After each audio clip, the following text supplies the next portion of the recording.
So,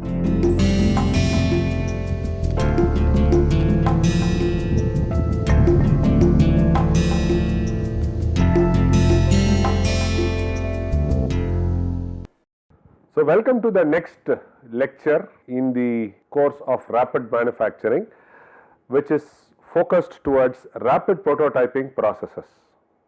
Photopolymerization material. Here we will see the application of a UV curable resin in the display panel of cell phones. So, in cell phones display panel we use UV curable lasers. So, you can see here these are the cross sectional view of the display panel. So, here you can see end seal of the liquid crystal panel is done here. So, it has a UV curable resin. Then you have a liquid crystal here, this is liquid crystal. Then for protecting the connection of FPC and ITO you have this. So, the UV curable resin is also filled here. So, it has low moisture permeability and repairable properties are here. Then when you talk about the main sealing, this is the main sealing of liquid crystal panel, that is also having a UV curable resin. So, it is very clear from this figure that UV curable resins play a very important role.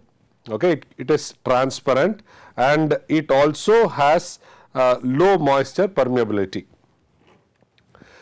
The important property of the entire photopolymerization is the reaction rate. Because how quickly does the reaction happen such that the liquid is converted into a solid. You can make it in one shot, liquid to solid, or liquid viscoelastic nature and then solid. Suppose if this takes a slow duration of time, the best part is going to be between spots, it is going to gel and form a line very good. If it is instantaneously curing, you might not get the gelation very well, and when you talk between layer to layer, again there can be a possibility of delamination. So, in that case reaction rate plays a very important role. As it is evident, the photopolymerization reaction in stereolithography resin is very complex and important. Because if the reaction rate is very slow, then the shrinkage might be very high.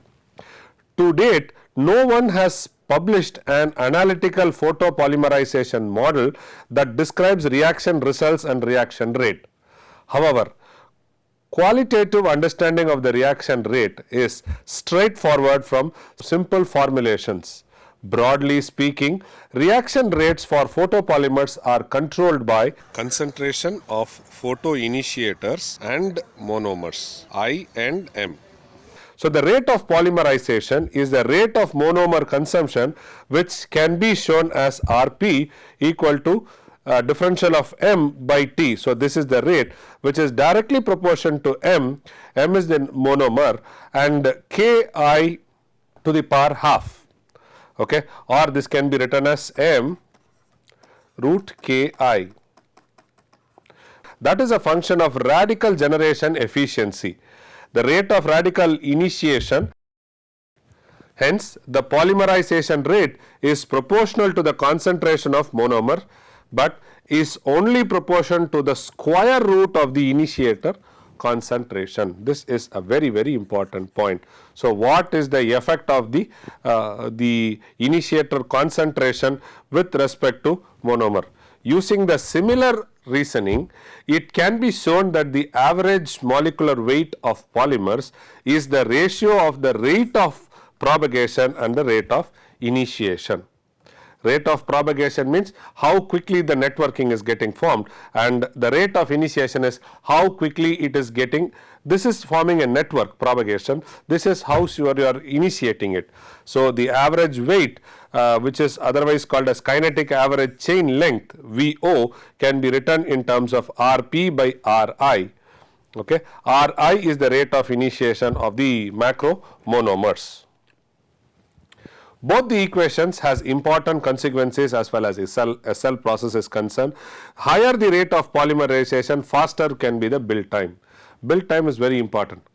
Today, if you want to have a very high resolution rapid prototyping made, it might a small 1 cubic centimeter volume can take almost close to 4 or 5 hours. If you have a very high resolution where the features are very small, you will get this. Since SL resins are predominantly composed of monomers, the monomer concentration cannot be changed much. So, this is also important thing. Monomer concentration cannot be changed much. Hence, the only other direct method of controlling the polymerization reaction and the kinetic average chain length is through concentration of the initiators. They are sometimes very crudely called as catalysts.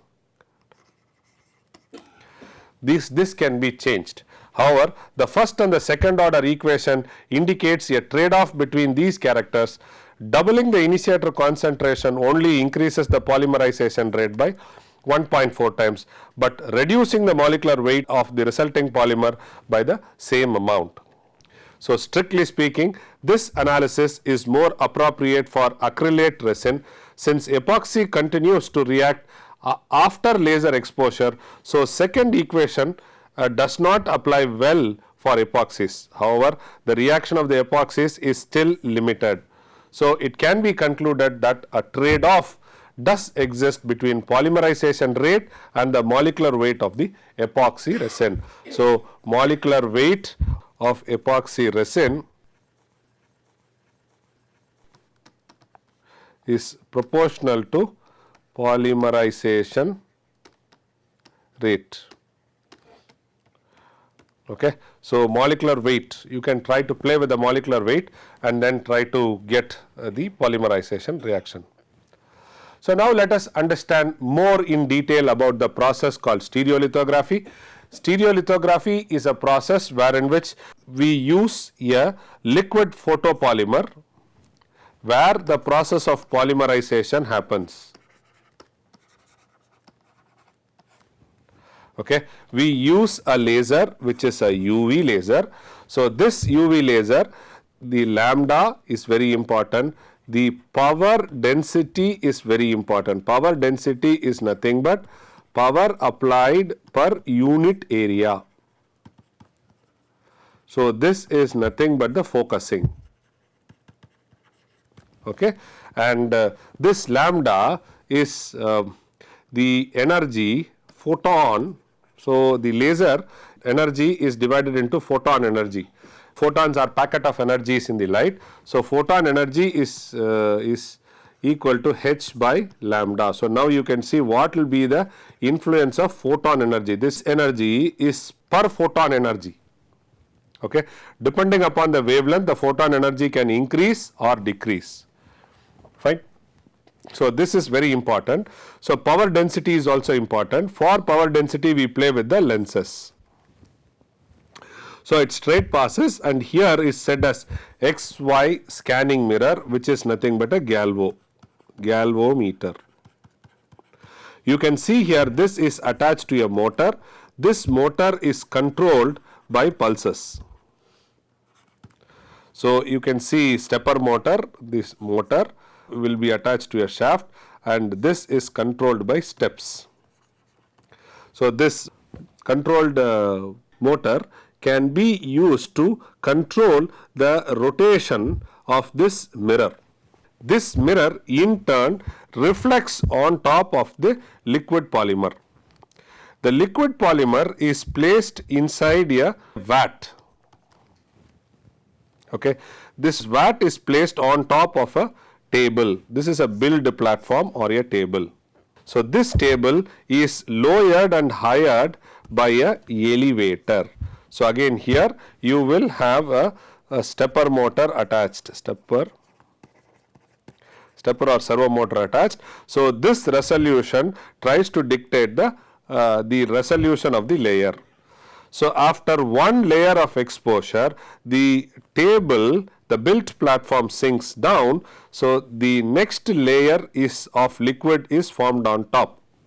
As I said, where there is a doctor's blade, we have a sweeper. The function of the sweeper is to make sure that there is a uniform layer of liquid on top of the built area, built platform. Okay. So, here 2-3 things you have to note. The density of the layer is directly proportion. So there is something called as density of the built layer, okay, is directly proportion to the hatch pattern. You can establish two different types of, you can establish close hatch pattern or open hatch pattern. So basically open hatch pattern gives you only a shape to the layer. For example, you can have a layer, this is open, okay, you can have a layer which is closed, the closed layer. So closed layer will take more time, closed layer is heavier, closed layer is stiffer, but if you just wanted to use it as a supporting layer or supporting part, then you use this open structure and start building it. Okay, so this is about the stereolithography process, and here you just by changing the density of the built area, you can try to make certain portions weaker, so this weaker portion can be chiseled off as and when you start growing it. The stereolithography creates a solid part by selectively solidifying. The selective word is a very big word, and the laser gives you the freedom of doing selective. So wherever I wanted to cure, only those portion will be cured. For example, if you have a layer and you have two islands, okay, only these islands have to be cured, it is possible, rest all you don't even have to touch, possible. Or two islands alone not to be touched, rest all layer has to be touched, possible. So it will cure. So it is selective solidifying a liquid photopolymer resin using a UV laser. That is stereolithography. As with many other rapid manufacturing processes, the physical part are manufactured by fabricating cross-sectional contours or slices, one on top of another.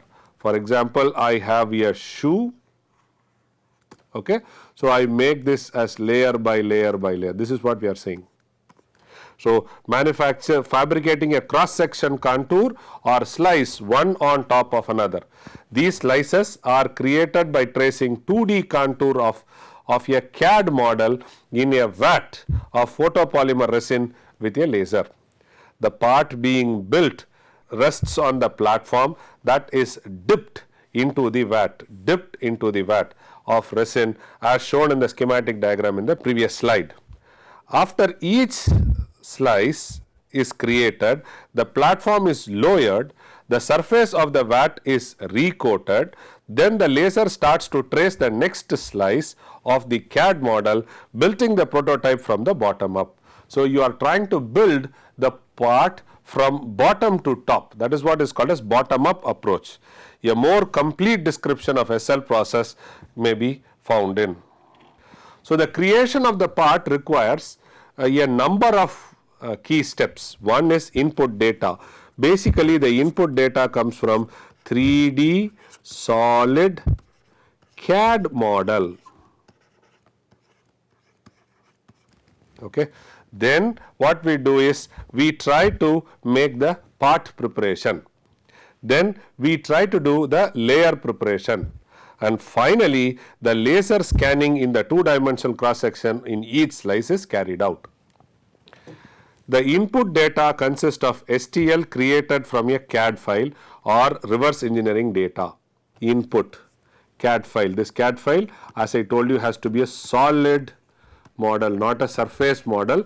Predominantly we go for solid model, 3D solid model, or reverse engineering data, point cloud data or MRI data, CT data. That's what we are saying here.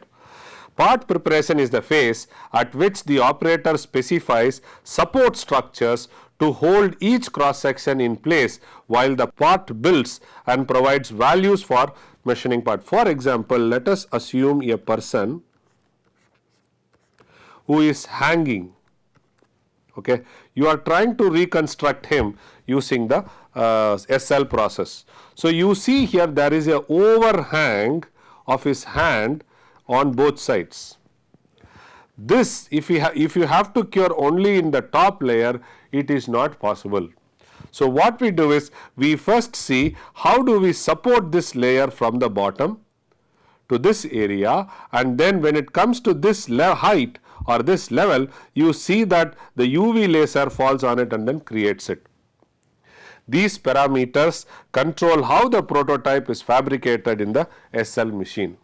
Layer preparation is the phase in which STL model is divided into a series of slices. So, what is this STL model? When you finish the CAD, you store the CAD data as star.stl. So, star.stl, when you store, it becomes a STL model.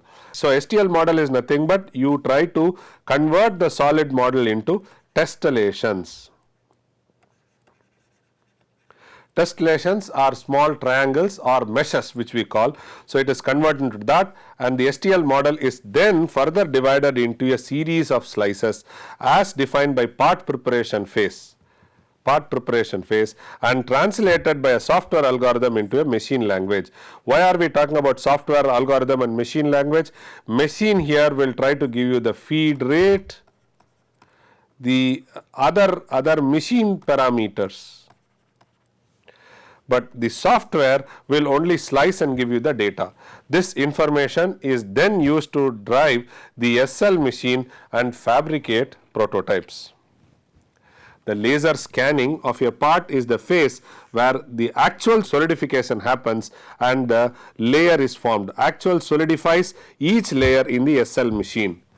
After building the part must be cleaned and post cured and finished. So, what happens is you will have a staircase effect which is coming up on the, because this is layer by layer by layer information. So, you will have staircase effect coming into action. So, this staircase effect has to be smoothened. Okay. So, this smoothening operation is called as post curing operation. Post curing can be heat treatment, can also be smoothing and then getting the finished part. So, during either the cleaning or the finishing phase, the SL machine operator may remove the supporting structure. What is a supporting structure? If you go back, this is called the supporting structure. Till here, it will be on both sides.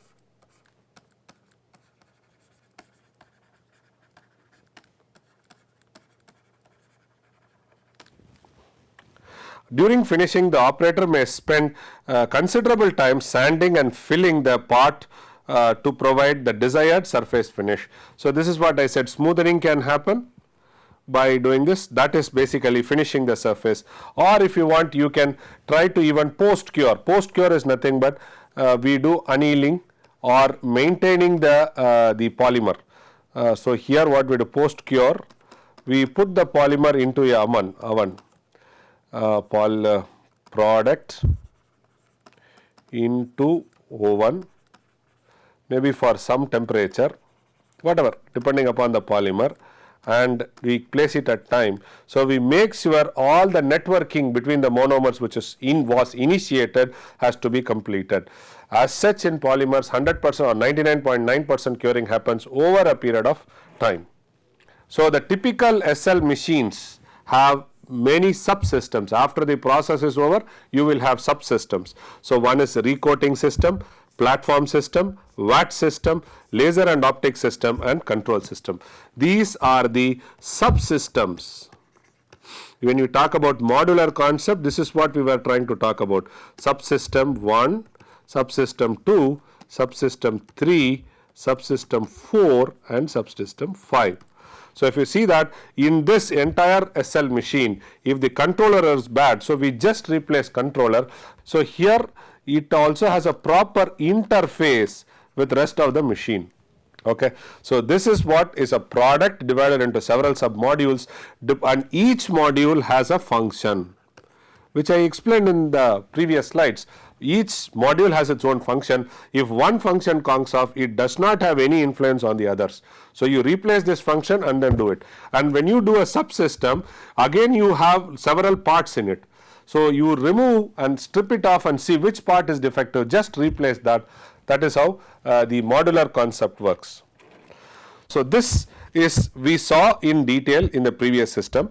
So, here we are only seeing the new thing is pre-coater blade. So, the pre-coater blade tries to push the liquid on top of this layer when it is getting formed, so that you have a uniform thin layer which is getting formed.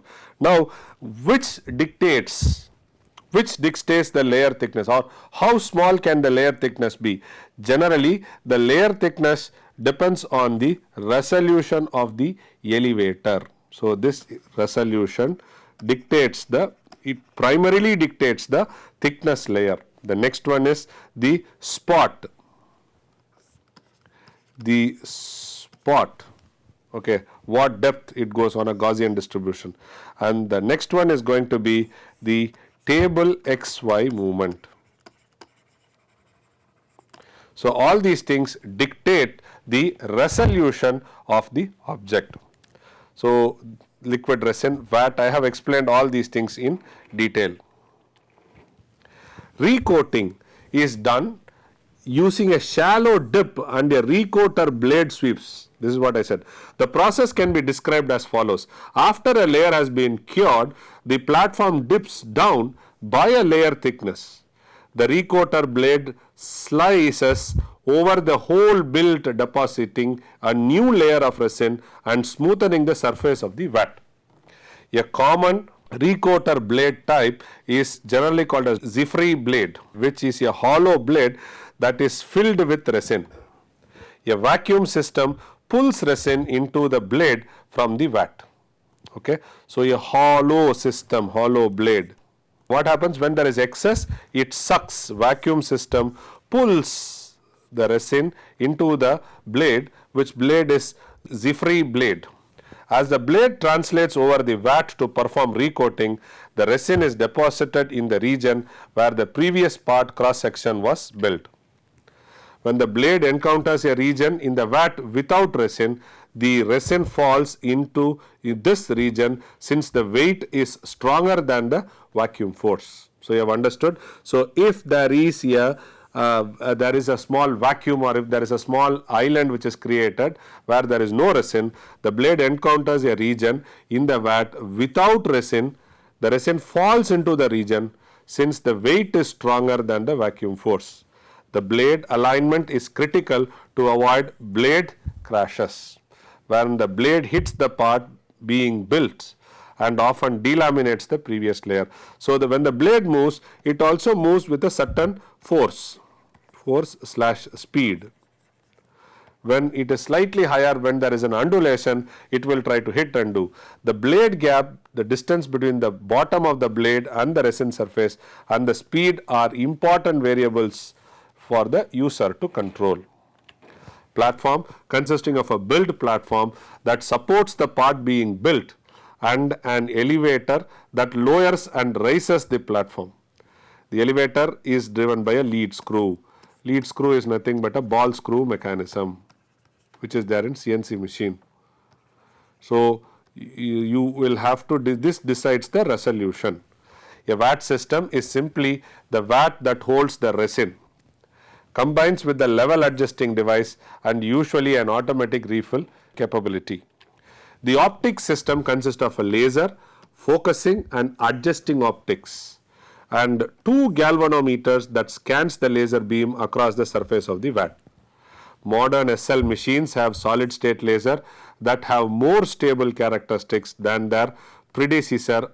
Various gas lasers were there. So, solid state lasers are more efficient. So, today we use NDYO4 laser, then that output radiation is 1064 in the near infrared. Additional optic devices triple the frequency of 354 nanometer in the UV range. So, we do the additional tripling, doubling is there, tripling is there, it just divides. So, you get to this. The laser has a relatively low power in the range of 0.1 to 1 kilowatt as compared with the laser used in other RM process and material processing application. So, the important thing to note is laser. This laser is a NDYO4 laser, which is nothing but a solid state laser, so that it has a better life and it can help to give better resolutions. The control system has three main subsystems. A process controller controls the sequence of machining operation. Typically, this involves executing the sequence of operations that are described in build file that was prepared for a specific part or a set of part. Process controller. Commands are sent to the various subsystem to actuate the recoating blade, to adjust the resin level, or changing the vat height, or to activate the beam controller is done by the process controller. The sensors are used to detect resin height and to detect force on the recoater blade to see whether there is any clash. The beam controller converts the operating description into the action that adjusts the spot diameter, focus depth, scan speed and other things. Spot diameter, focus depth. See, when you look of a laser, you always have a waist. So from here to here, where this Z will be in 1 micron or something like that. So here will be your focal plane. So from here to here, wherever you place the focal plane, so you can shift up or down, so that you get in this distance, wherever it is, you try to get a same performance. And when you push it up, you get into defocusing. When you push it down, you get into defocusing. What is defocusing? The beam diameter is expanded. Moment beam diameter is expanded, the flux reduces. What is flux? Power density. Flux is heat per joules per millimeter square, that reduces. The environmental controller adjusts resin vat temperature, and depending upon the machine model, adjusts the environmental temperature and the humidity. The main advantages of SL technology over the other RM parts is part accuracy and finishing. These characteristics lead to a wide range of usage of SL parts as form, fit, to a lesser extent functional prototype. It is to a lesser extent functional prototype. SL machines are used for form, fit analysis. Okay, and since it is made out of polymer, and that too which is starting from liquid, the strengths are weak. So it will be predominantly used for prototyping only. When you talk about prototyping, form fit you can use, and sometimes you can use for functional analysis also. The two-dimensional accuracy for SL machines are often quoted as the ratio of an error per unit length. For example, it is 0.002 inch by inch. So the error per unit length is told when we talk about the accuracies. Accuracies are told in error per unit length. Modern SLS machines are somewhat better than this. The layer-based building phenomena and errors. Several phenomena should be noted since they are common to all the radiation and layer-based RM process. The most obvious phenomena is discretization. Example, a stack of layers causing staircase effect. Suppose you have an object like this, and if I have to divide it into several layers,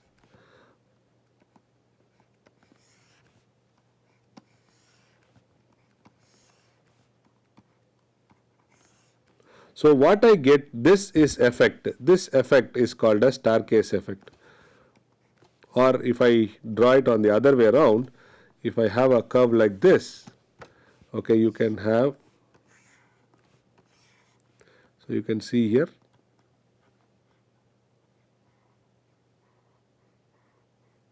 I have exaggerated, so you will have the effect like this, because every layer is like this, one layer stacked on the other layer, stacked on the other layer. So when you see that, this is called as the error. Error in the object what you formed and the error in the object what you got. So all these things are happening because of the phenomena called discretization. A stack of layer causes staircase steps on slant or curved region. In straight you will not get this effect. Whenever there is a change in slope you will have this. So layer wise nature of most RM process causes edges of layer to be visible. Conventionally, commercial RM processes build parts in a material safe mode. means that the staircase effects are on the outer side of the CAD part surface. Please note down this. Material safe mode. Outside of a CAD part surface, technicians can sand or finish part. The material they remove is outside the desired part geometry. So, material safe mode means the staircase step are on the outer side of the CAD. So, when they sand it or finish it, it is only the outside, so they get it. The other discretization example are the set of laser scans on pixel. So, when we talk on pixel, it is here, it is volume pixel. So, it is voxels. Okay. In most processes, individual laser scans or pixel are not visible on part surface, but in other processes such as fused deposition model, the individual filaments are noticeable. In SL it is not there. Okay. As the laser scans or a cross section or a lamp illuminates a layer, the material solidifies and as a result shrinks. So, in SL, shrinkage is one big phenomena which has to be taken care. When resin photopolymerizes, they shrink since the volume occupied by monomer molecules is larger than the reacted polymer. So, there is a shrinkage phenomena happening. Similarly, after powder melts, it cools and freezes, which reduces the volume of the material. So, it also happens, it is not only in liquid, this is for a liquid and the next one is for a powder. The powder can be even metal powder, ceramic powder, polymer powder, whatever. When the current layer is processed, it shrinks, pulls on the previous layer, causing the stresses to be built in the part. So, this leads to delamination. Delamination means it is breaking. Suppose I have one layer, I have another layer, something like this. So, this portion is called as delamination, breaking. This is layer 1, this is layer 2. Okay, breaking, that is delamination. I have exaggerated, just peeling off. And this the stresses which are remained are called as the residual stresses, which has a major influence on the dimensional accuracy of the part. SL scan patterns. Weaver. Prior to the development of weave, scan patterns were largely an ad hoc development. Weave. As a result, post-cure curl distortion was the major accuracy problem. The weave scan pattern became available to use in late 1990s. The development of weave began with the observation that distortion in post-curing parts was proportional to the percentage of the uncured resin after removal from the SL vat. Another motivating factor was the observation that shrinkage lags exposure and that this time lag must be considered when planning a pattern on the scan layer. This is very important.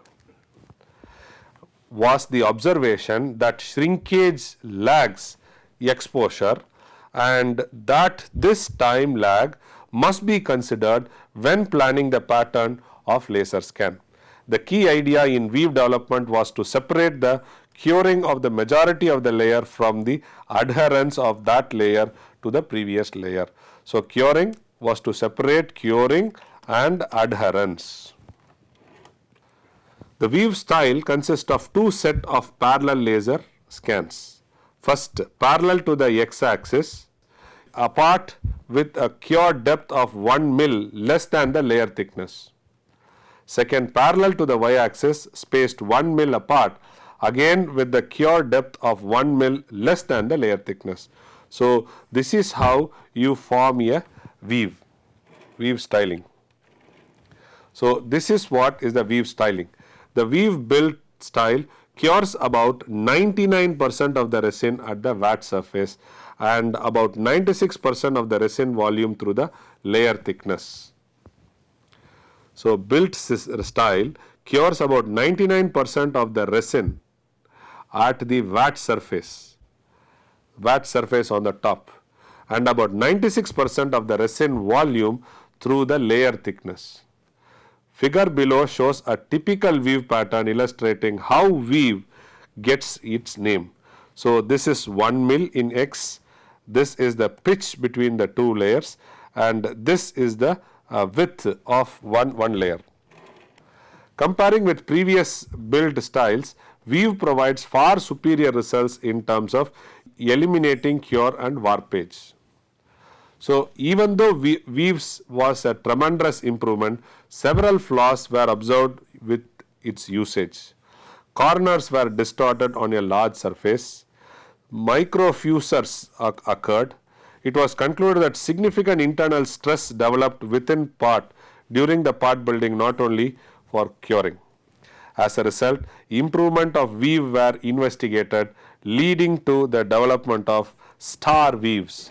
So this weave pattern had a problem, so then they went for a star weave. So this is called the star weave. We will see star weave. Star weave was released in October 1991, roughly 1 year after the weave. Star weave addresses all the known deficiency of weave and worked very well with the resin available at times. Weaver deficiency were traced to the consequences of two related phenomena, the presence of shrinkage and the lag of shrinkage related to the exposure. These phenomena led directly to the presence of large internal stresses in the part. Star weave gets its name from three main improvements: staggered hatch, and then alternating sequence, and retracted hatch. So this is weave, this is star weave, this is weave. Okay. Staggered hatch directly addresses the observed microfillets, considering figure below, which shows the cross section view of the hatch vector between two layers. Okay. The hatch vector in weaves from vertical walls that do not directly touch, whereas in star weave the hatch vectors are staggered. So it's like stitching between two Gaussian distribution. So that is what it is. So here you see it is completely, and what is this? This is nothing but a Gaussian thermal distribution, temperature distribution.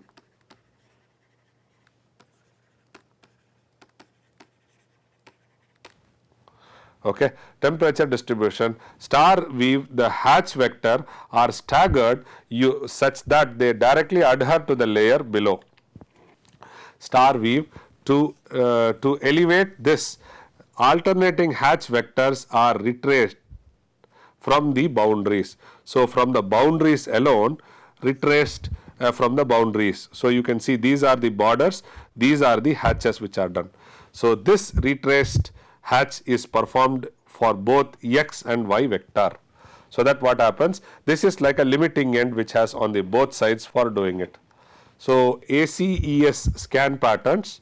So this is accurate clean epoxy solid was the answer to this needs. ACS is not just a scan pattern, but is a family of built style. The operating words of ACS acronym is accurate. Okay. So rather than achieving 96%, typically it talks about 98% curing. So it avoids internal stresses, cure and warps. So this is the scan pattern. So here are the details: varying layer thickness, you can see, hatch spacing, hatch over cure, fill over cure, blade gap percentage, sweep in time, Z waiting time and pre-dip layer. So these are the set of details for various variables which is used in SL, where ACS scan patterns are used. The vector scan microstereolithography is an advancement, when the difference between stereolithography and microstereolithography is the word micro, where the dimensions of the part whatever is getting developed is very small. Several processes were developed exclusively for microfabrication application based on photopolymerization principle, using the laser and X-ray as an energy source. These processes build complex shaped parts that are typically less than 1 millimeter in size. They are referred as microstereolithography, MSL, integrated hardened stereography, or deep X-ray lithography, and other names. In contrast to the conventional SL, vector scan technologies for the micro scale typically have moved the VAT in XYZ direction rather than scanning the laser beam in two directions. So, to focus a typical laser to a spot size less than 20 millimeter requires a laser focal length to be very short, causing difficulty for scanning of the laser. So, laser focal length should be very short. So, that is what is used in microstereolithography. So, here we use 325 nanometer, which is helium cadmium laser is used. The beam diameter is around about 0.33 and the divergence is 1.25 milliradians. Okay. It propagates 280 millimeter, then encountered a divergence lens and a convergence lens with is 85 millimeter away. So, with this what we do is we start focusing it to a very stringent spot. So, in contrast, the high resolution of microstereolithography system with laser spot size is in the order of 10 millimeter. So, here we talk about the Rayleigh effect, but these things you can read by yourself. So, the example of devices built with this method include tubes, manifolds, springs and flexible micro actuators and fluid channels on silicon for various MEMS application.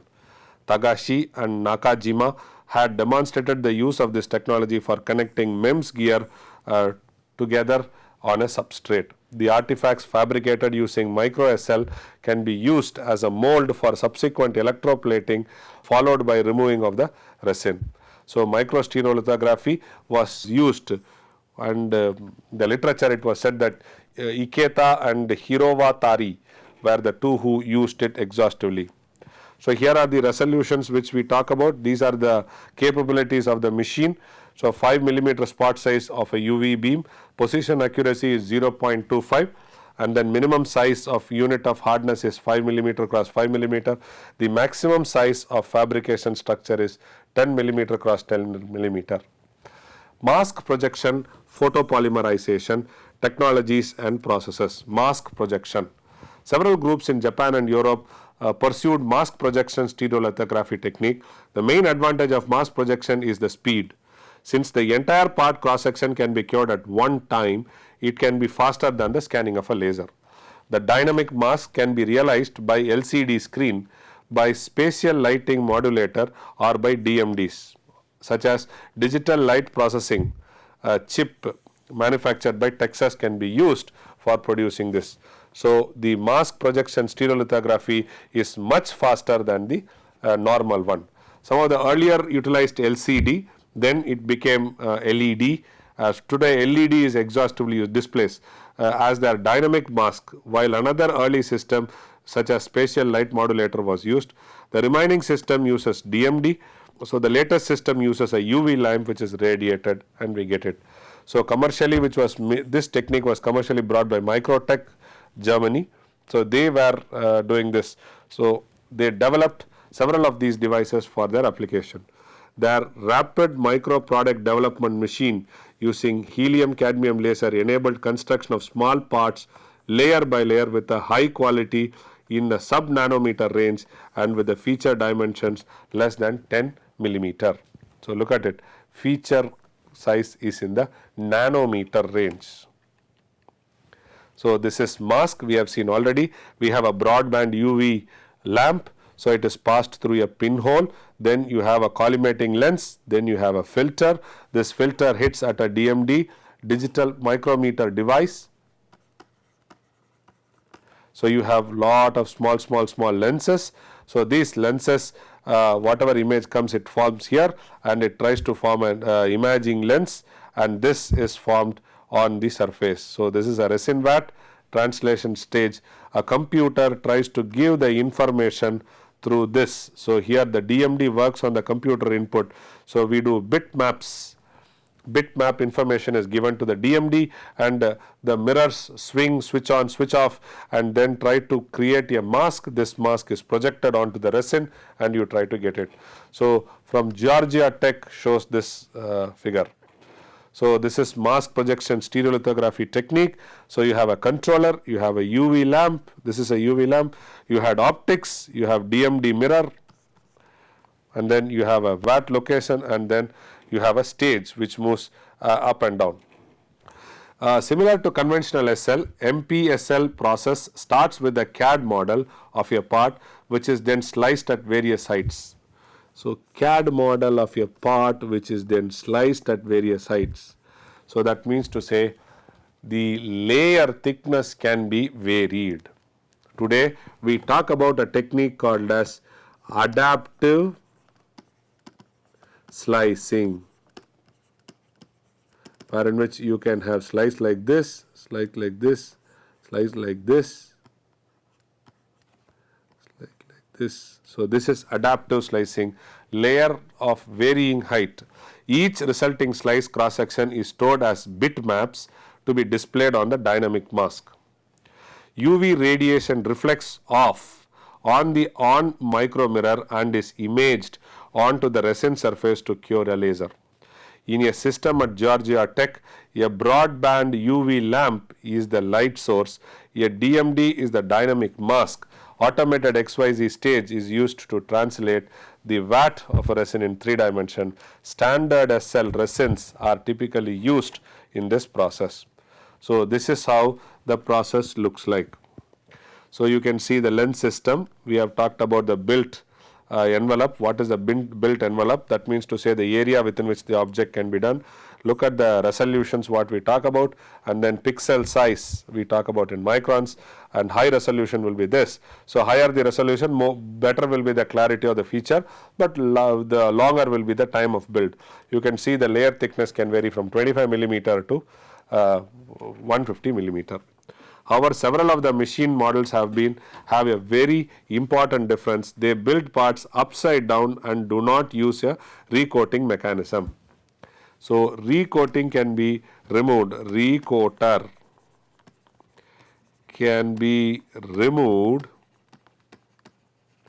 when we use upside down. That means to say upside down setup. That means to say when we go build the object like this.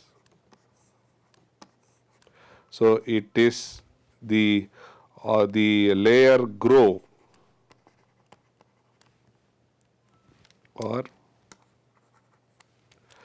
the layer are built in this, layer are built top to bottom. Okay. So after the VAT is illuminated vertically upward through a clear window. After the system irradiates a layer, the cured resin sticks to the window and cures into the previous layer. The windowing platform pulls away from the window at a slight angle to gently separate it from the windows. So the advantage of this approach is in 3 folds. No separate recoating mechanism. See, you have also learned as and when you start introducing design for manufacturing, we have to reduce as many parts as possible. So if a coater subsystem itself can be removed, the life of the machine is high. So no separate recoating is there.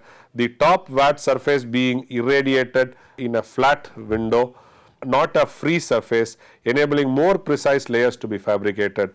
The third one is going to be eliminating a regular VAT. So the device process is done. So instead of having a supply on heavy demand material feed system, this can be used. The main disadvantage is small and fine features may be damaged when the cured layer is separated from the window. Mask projection photopolymerization. So this can be written as MPLSL modeling. So we have irradiance model and we have curing model. So for this irradiance model, incident beam characteristics is very important. So here we talk about lambda, we talk about power density, then we talk about frequency. Okay, then imaging system parameters, then we will have bitmap display of DMDs. So all these things are input parameter for irradiant model. From the irradiant model, the irradiant received by every point on the resin surface is got out, and from there it is led to curing. So you have to do first set of modeling and second set of modeling in order to get the true result of rapid prototyping, or to get the true result of the curing cycle. So here this comes to curing model. So in curing model we have to give an input of layer thickness. We also have to give time of exposure, because this time of exposure we saw this is directly proportional to the shrinkage, curing and other things. So this inputs are given, and finally what we get is going to be lateral dimensions of the cured layer. So this is very important. So for this we have to do irradiance model and cure model. In principle, however, it is easier to correct from these errors than in point-wise SL system. So in this mask projection, so here error correction is easy, important point, as compared to that of point, right, as point-wise stereolithography. The method called as compensation zone approach was developed to compensate for this unwanted curing. A tailored volume is subtracted from the underneath the CAD model to compensate for the increase in the Z dimension that could occur due to the print through. So using this method, more accurate parts and better surface finish parts can be achieved. So this mask projection model is going to give, or is giving, a better result in terms of part geometry, accuracy and surface finish. The next technique is 2-photon stereolithography. We saw 3: point-wise, then mask projection, then 2-photon. In 2-photon stereolithography, 2P SL, 2P, this is 2-photon. Photon is the pulse, is the energy packet. Light energy packet is nothing but photon. Okay. Processes. The photo initiator requires 2 photons to strike it before it decomposes to form a free radical that can initiate polymerization. So 2 photons must strike it, decomposes to form a free radical that can initiate polymerization. The effect of this 2-photon requirement is to greatly increase the resolution of the photopolymerization process. Why? Because here we don't talk about layer by layer approach. Okay. It is true, since only near the center of the laser is the irradiance high enough to provide the photon density necessary to ensure that the 2 photon will strike the same photo initiator model. Feature size of 0.2 millimeter have been achieved by 2-photon stereolithography. 2-photon stereolithography was first invented in 1970 for the purpose of fabrication of 3-dimensional parts. This approach of 2 lasers were used to irradiate points in a vat of a photopolymer. So here the concept of layer by layer is not more pushed. When the focused laser spot intersect,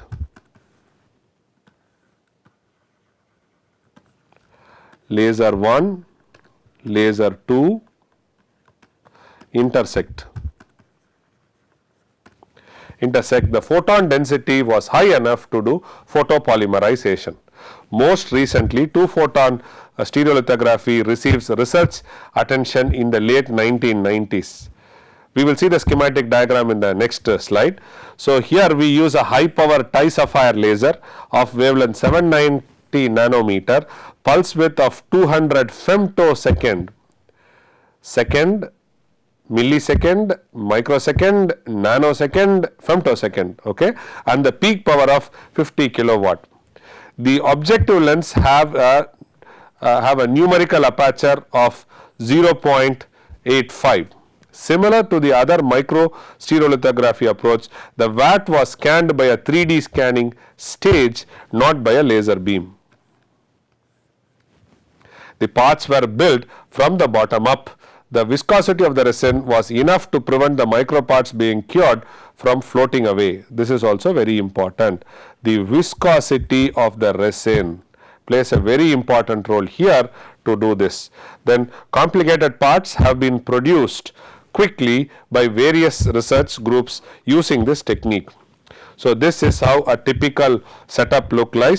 You have an argon ion laser, you have a tie-sapphire laser.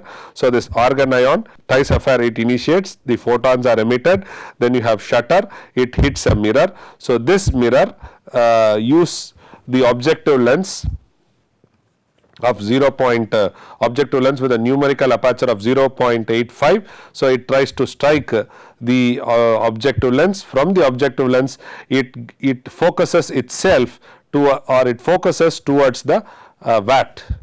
Okay, so you have a lamp from here, and then you have a CCD camera to see what is going on in the curing cycle. Okay, so you have a computer from where the CAD data are inputted, so it is given to the stage for movement. So here is what is the photopolymerizable resin is there.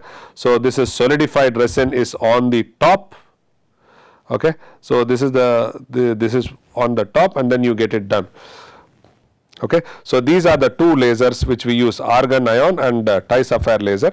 This is used for doing 2-photon stereolithography, 2-photon stereolithography for micro parts. So CCD camera is only for visualizing what is happening. Okay, so we use an objective lens here of 0.4, but the objective lens from the mirror which goes towards the photopolymerizable resin is going to have numerical aperture of 0.85. So these are few examples which are done using 2-photon stereolithography. So it is a micro bull, so it is produced in 13 minutes. The shell of the micro bull was cured by 2-photon stereolithography, while the interior was cured by flood exposure of UV. So you see, you can use this too and you can cure it. From this, what can be inferred? From this we can infer that if you want to make micro parts for prototyping, okay, stereolithography can be very exhaustively used. And in stereolithography also, you can see whether to use a point-wise, mask type or 2-photon. 2-photon is going to give you very high resolution and make very small feature parts. If you want to make large parts, then you can always go for mask type, and you can also go for point. The mask projection stereolithography is going to give you good dimensional accuracy and large parts. In summary, photopolymerization process makes use of liquid, irradiation, curable resin called as photopolymers to fabricate parts. Upon irradiation, these materials undergo a chemical reaction and become a solid. So liquid becoming a solid, converted to a solid by light. Several methods of illuminating photopolymer for part fabrication were presented, including vector scan point-wise processing, mask projection layer-wise processing, and 2-photon approach. The vector scan approach is used with UV laser in the stereolithography process, while DLP mirror array chips are commonly used for mask projection techniques, because in vector it will pass through an objective lens. So here in mask projection you will have a DLP, the galvo, you remember whatever we were talking about. Here you will have small mirrors, and these mirrors can be swinged to get varying masks made and projected on to the liquid. The 2-photon approach, which has the highest resolution, remains of research interest only. The advantage, disadvantage and the unique characteristics of all these three approaches were summarized. The photopolymerization process lend themselves to accurate analytical model due to the well-defined interaction between the radiation and the photopolymers. An extensive model for laser scan SL was presented, while a simpler one for MPSL model was summarized. So to recapitulate whatever we saw in this chapter, we explained why SLS is a good process to use to fabricate patterns for investment casting and metals. So whatever comes out of it, whatever you fabricate, it is a prototype. So this prototype can be used for making patterns, or the prototypes itself can be used as patterns. So it is called as direct tooling. Okay, or we can use this for making a mold, so it is called as indirect tooling. Explain why 2 photo initiators are needed in most commercial stereolithography resin. Explains what these photo initiators do. What do we understand by photopolymerization material? What are reaction rates? We saw about the dm by dt. Okay, explain the SL process overview, how to work with SL machine and SL scan patterns.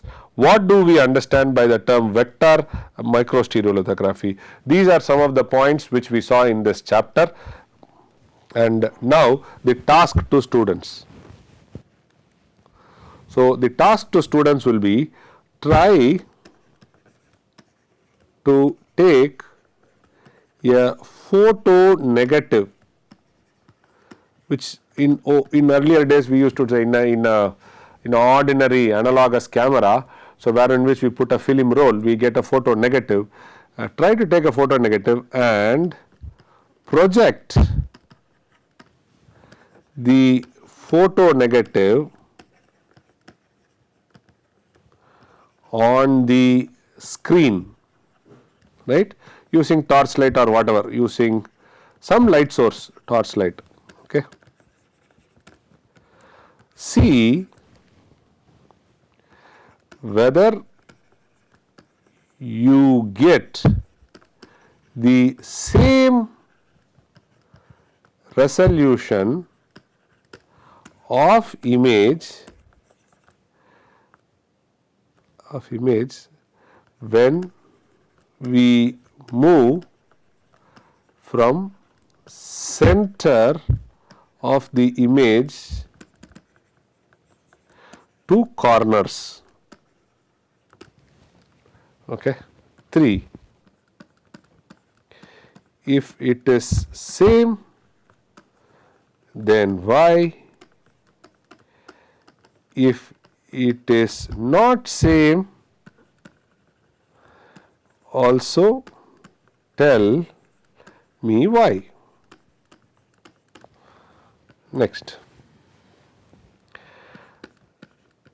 try to take a polymer, okay, and heat it. Record visually what happens to the polymer over a period of time.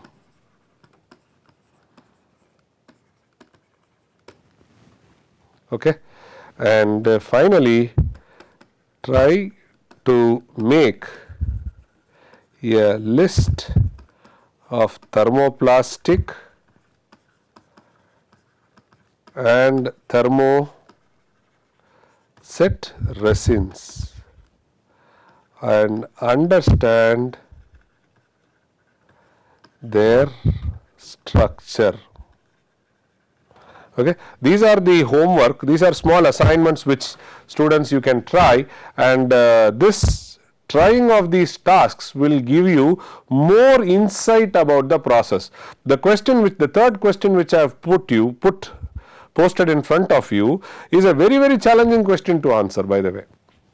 So you have to read lot of books and then try to figure out why is it. What I am trying to say is the image quality at this point will not be the same. If it is same, then why? If it is not same, why? So this is the film. Thank you very much.